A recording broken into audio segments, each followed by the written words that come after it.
How can people participate in municipal processes? Welcome to the Civics Academy Local Government series. These videos explain how local government functions. In order to be responsible citizens and shape the country we want, we need to know how government functions and how we can engage it. In this video, we set out the legal basis for the right to participate and spell out the municipal processes the public has the right to participate in. What is the legal basis for the right to participate in public processes? The word democracy means government by the people. Therefore, our Constitution states that the public administration must encourage the public to participate in municipal processes and take their opinions into consideration. Municipalities are part of the state's public administration. Involving communities in local government is therefore a key democratic function of municipalities. Chapter 4 of the Municipal Systems Act requires municipalities to encourage the involvement of communities in municipal decision-making processes. Consult the local community about municipal service delivery, and cooperate and communicate with the local community.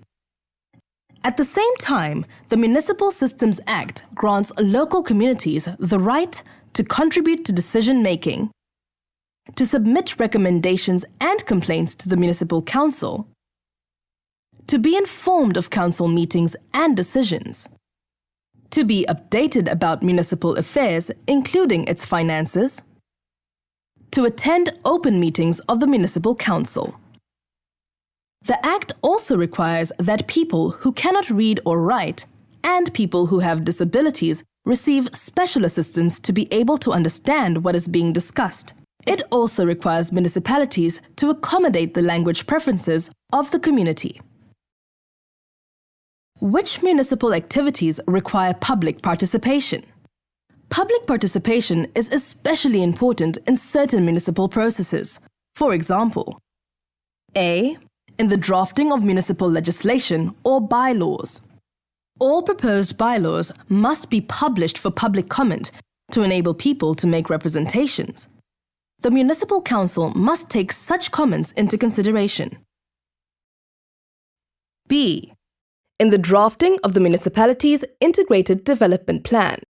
The Integrated Development Plan, or in short, IDP, is the municipality's principal strategic plan on matters such as infrastructure, finance, staff, and economic development. A municipality must involve the local community through the ward committees and public meetings on the planning, drafting, and adoption of the IDP. C. In the discussion of financial matters.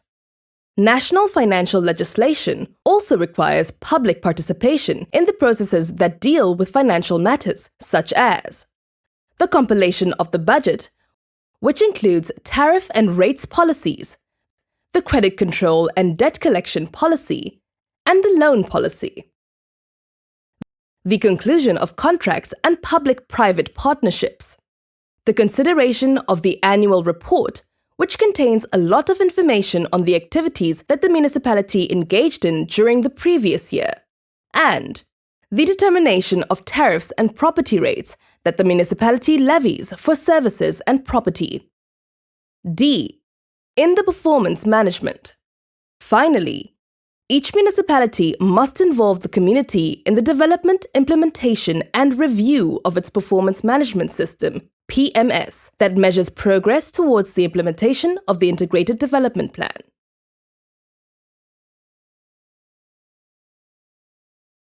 How can I successfully participate in municipal processes?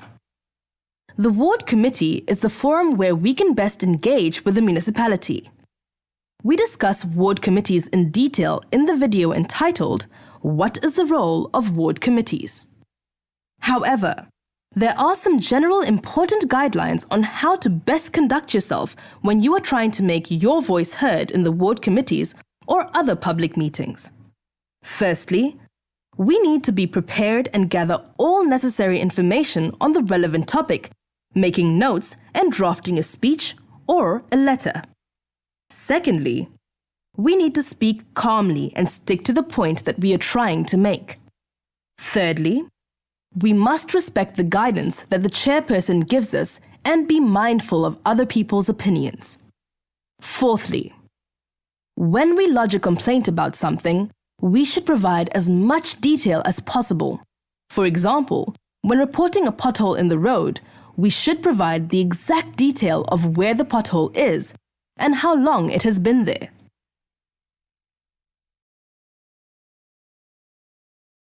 Summary.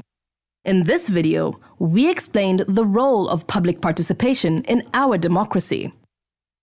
Public participation enables us to interact with our elected government on an ongoing basis on matters that concern us. Through public participation, government remains in touch with our needs, and we can hold government accountable. Our Constitution and laws spell out what government has to do to facilitate public participation in important municipal decision-making processes, such as the drafting of bylaws or the IDP. In order to participate in municipal processes successfully, we need to conduct ourselves in an appropriate and constructive manner in public meetings. This will help us to develop good working relationships with our municipality.